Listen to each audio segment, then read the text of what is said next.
Well, fellas, how the bloody hell are we? My name's Locke, this is Bowie, and welcome back to the channel. Hope you guys are having a great day, and you may have noticed something. We have upgraded the audio game right here.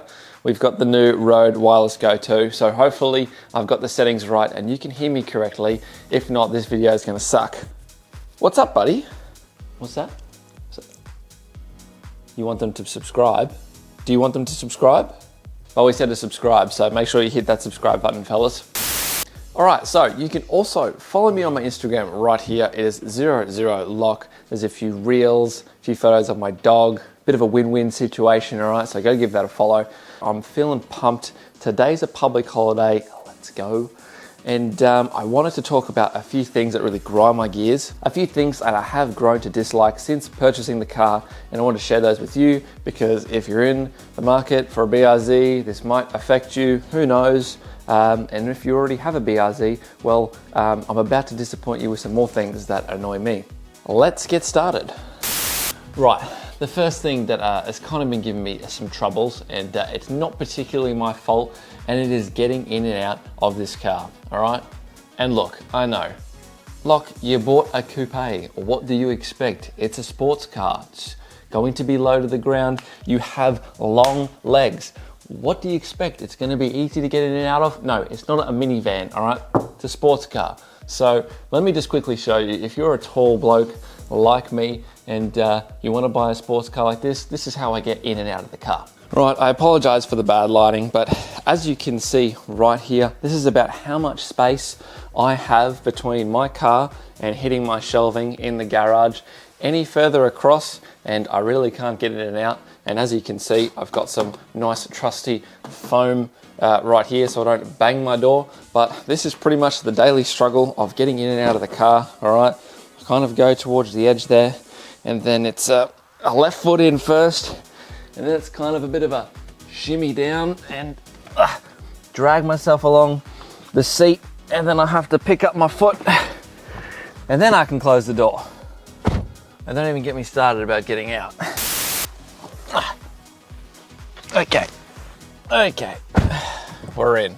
Now don't get me wrong, I absolutely love this car and I would never go back, but I'm just here to point out a few things that might be a deal breaker for you. It might not be, all right? Now, one of the things that has taken me actually quite a bit of time to get used to is the clutch. The clutch is the complete polar opposite of my WRX. Now, my WRX was pretty heavy and the clutch seemed to engage kind of at the start of the pedal. And well, the BRZ is just a polar opposite, to be honest. It's super light, it's super rubber bandy, and it lets go right at the end, which has taken me quite some time to get used to. Super annoying, and it does result sometimes in me bunny hopping a little bit. There's really not much forgiveness in the clutch, and you can sort of kind of feel yourself bunny hopping a bit, which is a pain, but you know, it's not something that I think is a real deal breaker. It's just something that takes a little while to get used to. Now, whilst we're on the topic of talking about the pedals, I want to talk a little bit about the throttle response. And it's not the greatest at the start of the pedal. There seems to be a little bit of a sponginess to the accelerator right at the start, and your throttle response is not particularly the greatest until you put your foot down and you're at like a higher RPM. Now, I'm sure that this can be tuned out. Obviously, you've got to get a tune. That's going to void your warranty, but there's probably a throttle controller out there, or someone is going to be making a throttle controller that's going to take this out, which could be useful. It's nothing that bothers me too much, but it's just something that I thought I'd touch on. And the car, well, as a whole, it feels very mechanical. You feel the road, you feel all the clunks. It is slightly clunky in the gearbox. It's not as smooth as I would expect it to be. Now, I'm not saying there's anything wrong with the gearbox, but it's just slightly clunky, and I'm sure it'll probably loosen up over time. But you know, you feel everything in the car. You hear the doors rattle a little bit and little plastics here and there.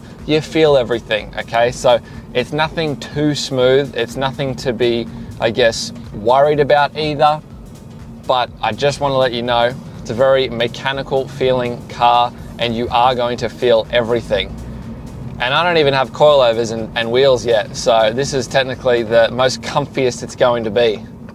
Following on from the whole, it's hard to get in and out of the car, right? Because I'm kind of sliding against the seat, I think there's going to be a bit of unnecessary wear and tear. And let me show you where. Now, if I hop in the car at the moment, my leg is going to be hitting against the seat here and against the bolstering down here. So I think this is going to lead to a bit of unnecessary and a bit of early wear and tear of this lovely leather. So we're going to make sure we take care of it, and hopefully it stands up to the test of time. But it seems to be that this is probably the point in where we're going to have some extra wear and tear. Also, the side skirts here are probably going to scuff this up a little bit when I get in and out with my boot. So hopefully that's not too bad, but we will see. We will see, boys. Another thing that is really annoying, actually, and I think everybody will experience this, not just me, is that these cup holders. So as you can see back here with me, I've got the center console right here, and with the push of the button, we have the two cup holders in the back. Now, this is very annoying because when you are driving, let's say you've got a cup of coffee, you might have a smoothie, whatever in there, it actually is quite annoying to reach back and access the cup holders. If this can make sense, if I just get like a good angle here, right? So I'm driving and I want to take a nice sip of my coffee, right? I have to physically reach all the way back here and try and grab the cup at a very odd angle of my arm, almost too far back to be able to grab it. And well, that's just going to lead to spillage, isn't it?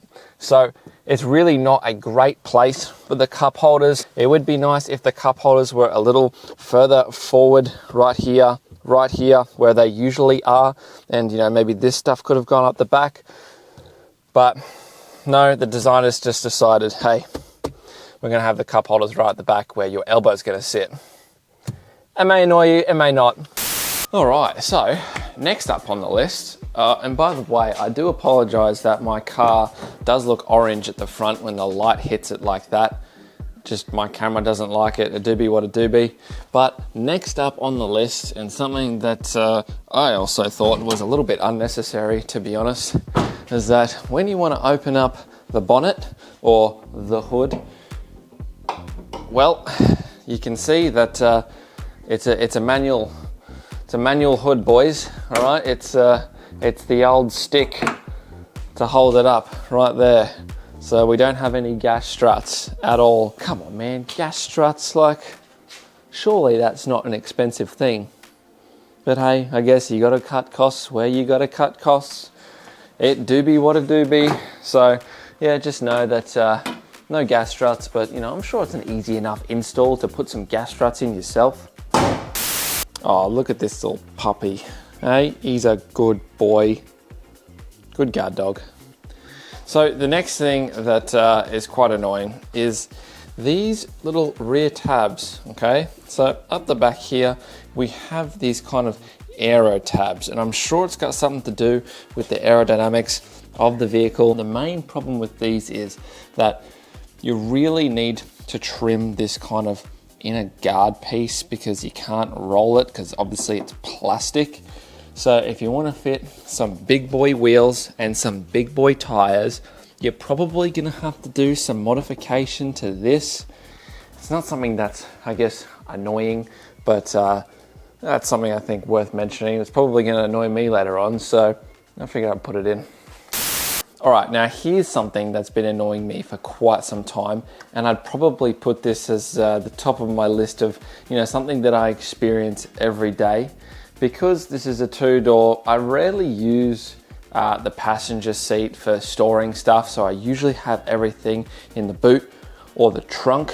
Imagine this, right? You've got a nice, fresh car, you've ceramic coated it, you don't want to touch the paint, you don't want to get fingerprints all over it, right? So what you do is you open up the boot, you press the button, you get your fingers under there, and bada bing, bada boom. Yep, you can open up the boot. Gas struts, by the way, Subaru. When you want to put the boot back down, well, there's no sort of latch, right? You don't want to touch the car, you don't want to touch the fresh paint.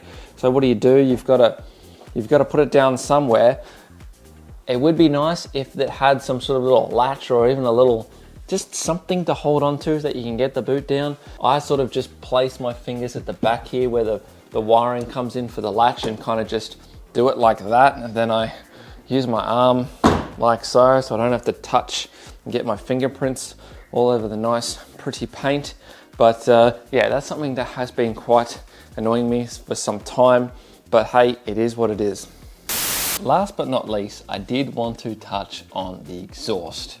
Now, this car is a 2.4 litre boxer engine. It's non-turbo, so it does sound absolutely terrible. So unfortunately, I think unless you want to sound like a loud, wet fart down a highway, then you're gonna have to probably spend more for a higher quality exhaust.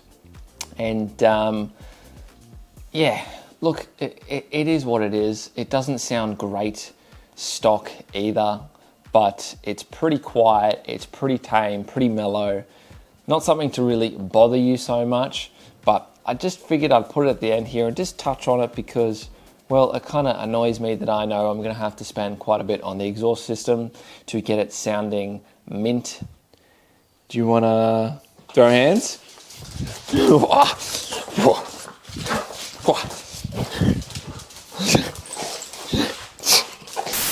Guys, that's all I have for you on today's video. I know it wasn't a lot, but hopefully I touched on a few things that other YouTubers haven't talked about.